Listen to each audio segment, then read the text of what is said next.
को मुंबई में एक विशाल और आधुनिक भवन मिला है। मैं आशा करता हूं कि इस नए भवन से आपके कामकाज का जो विस्तार होगा, आपकी जो ईज ऑफ वर्किंग बढ़ेगी, उससे हमारे लोकतंत्र को भी और मजबूती मिलेगी।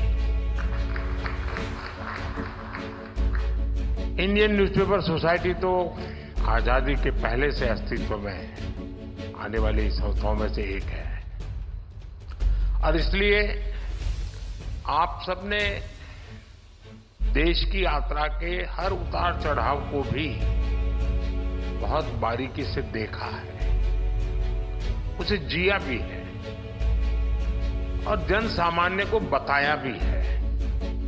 इसलिए एक संगठन के रूप में आपका काम जितना प्रभावी बनेगा, देश को उसका उतना ही ज्यादा लाभ मिलेगा। साथियों, मीडिया केवल देश के हालातों का मुख्य दर्शक भर नहीं होता। मीडिया के आप सभी लोग हालातों को बदलने में, देश को दिशा देने में एक अहम रोल निभाते हैं। आज भारत एक ऐसे कालखंड में है जब उसकी अगले 25 वर्षों की यात्रा बहुत अहम है। इन 25 वर्षों में भारत विकसित बने, इसके लिए पत्र पत्रिकाओं की भूमिका भी उतनी ही बड़ी है। ये मीडिया है जो देश के नागरिकों को जागरूक करता है।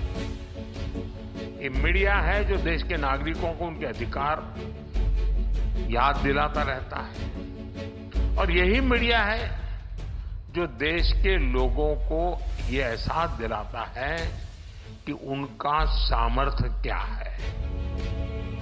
आप भी देख रहे हैं, जिस देश में नागरिकों में अपने सामर्थ्य को लेकर आत्मविश्वास आ जाता है, वो सफलता की नई ऊंचाई प्राप्त करने लगता है। भारत में भी आज यही हो रहा है। मैं एक छोटा सा उदाहरण देता हूं। एक समय था जब कुछ नेता खुलेआम कहते थे कि डिजिटल ट्रांजैक्शन भारत के लोगों के बस की बात नहीं है। ये लोग सोचते थे कि आधुनिक टेक्नोलॉजी वाली चीजें इस देश में नहीं चल पाएंगी, लेकिन भारत की जनता की सूझबूझ और उनका सामर्थ्य आज दुनिया देख रही है। आज भारत डिजिटल ट्रांजैक्शन में दुनिया में बड़े बड़े रिकॉर्ड तोड़ रहा है। आज भारत के यूपीआई की वजह से आधुनिक डिजिटल पब्लिक इंफ्रास्ट्रक्चर की वजह से लोगों की ईज ऑफ लिविंग बढ़ी है। लोगों के लिए एक स्थान से दूसरे स्थान पैसे भेजना आसान हुआ है। आज दुनिया भर में हमारे जो देशवासी रहते हैं, खास करके गल्फ के देशों में, वो सबसे ज्यादा रेमिटेंस भेज रहे हैं और उनको जो पहले खर्च होता था उसमें से बहुत कमी आ गई। और इसके पीछे एक वजह ये डिजिटल रिवॉल्यूशन की है। दुनिया में हम नहीं है as far as media is concern. हम 140 करोड़ लोग के देश हैं। इतना बड़ा देश, इतना सामर्थ्य और संभावनाएं, और बहुत ही कम समय में हम भारत को थर्ड लार्जेस्ट इकोनॉमी होते देखने वाले हैं। अगर भारत की सफलताएं दुनिया के कोने कोने तक पहुंचाने का दायित्व भी आप बहुत बखूबी निभा सकते हैं। आप जानते हैं कि विदेशों में राष्ट्र की छवि का प्रभाव सीधे उसकी इकोनॉमी और ग्रोथ पर पड़ता है।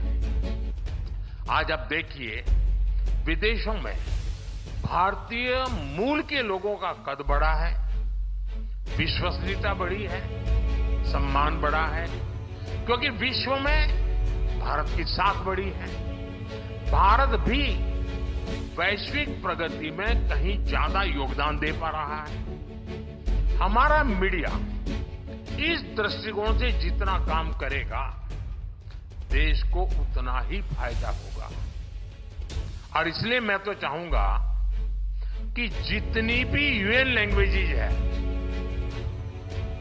उनमें भी आपके पब्लिकेशंस का विस्तार हो। आपकी microsites, social media accounts in भाषाओं में भी हो सकते हैं। और आजकल तो एआई का जमाना है। ये सब काम आपके लिए अब बहुत आसान हो गए हैं। साथियों, मैंने इतने सारे सुझाव आप सबको दे डाले हैं। मुझे मालूम है आपके अखबार में, पत्र पत्रिकाओं में बहुत लिमिटेड स्पेस हो रही है, लेकिन आजकल हर अखबार पर और हर एक के पास एक पब्लिकेशन के डिजिटल एडिशंस भी पब्लिश हो रहे हैं। वहां न स्पेस की लिमिटेशन है और न ही डिस्ट्रीब्यूशन की कोई समस्या है। मुझे भरोसा है कि आप सब इन सुझावों पर विचार करके नए एक्सपेरिमेंट्स करेंगे और लोकतंत्र को मजबूत बनाएंगे। और मैं पक्का मानता हूं कि आपके लिए एक भले 2 पेज की छोटी एडिशन जो दुनिया की यूएन की कम से कम लैंग्वेजेज में हो, दुनिया का अधिकतम वर्ग उसको देखता है, पढ़ता है, एम्बेसीज उसको देखती है। और भारत की बात पहुंचाने के एक बहुत बड़ा सोर्स आपकी ये जो डिजिटल एडिशंस है उसमें बन सकता है। आप जितना सशक्त होकर काम करेंगे, देश उतना ही आगे बढ़ेगा। इसी विश्वास के साथ आप सभी का बहुत बहुत धन्यवाद। और आप सबसे मुझे मिलने का अवसर भी मिल गया। मेरी आपको बहुत शुभकामनाएं हैं। धन्यवाद।